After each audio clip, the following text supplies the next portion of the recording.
మనిషికి డబ్బు పిచ్చి పట్టిందండి, ధనాపేక్ష పట్టిందండి.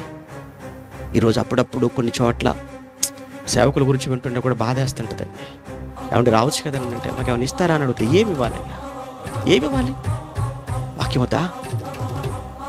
ఇక మనమే ఏమి ఇస్తారని అడిగితే విశ్వాసులు ఎంత ఇస్తారని అడుగుతారు, వాళ్ళు ఎంత ఇస్తారని అడుగుతారు. వాళ్ళు ఇంక కోరికలు పెద్దగా ఉంటాయి వాళ్ళవి.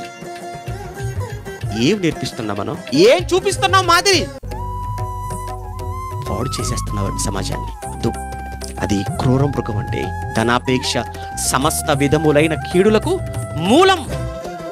జరిగిన ప్రతి కీడుకు మూలం మీరు చూస్తే డబ్బు డబ్బు డబ్బు డబ్బు.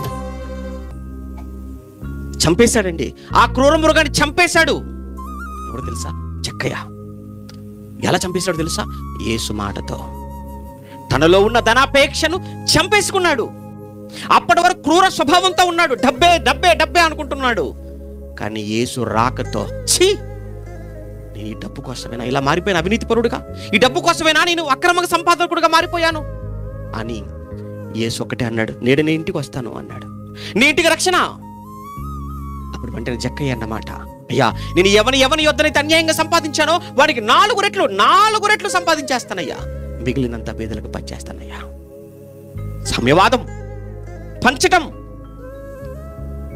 అప్పుడు యేసు అతని ఇంట్లో అడుగు పెట్టాడు. అంటే యేసు ఇంట్లో అడుగు పెట్టాలంటే, యేసు ఇంట్లో ఉండాలంటే, నీ కుటుంబం రక్షణ కలిగిన కుటుంబం అయి ఉండాలి అంటే డబ్బు పిచ్చి ఉండకూడదురా అని చెప్తున్నాడు.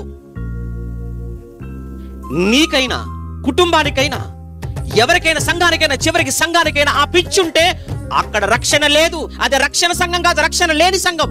అది రక్షించబడిన కుటుంబం కాదు, రక్షింపబడని కుటుంబం అది.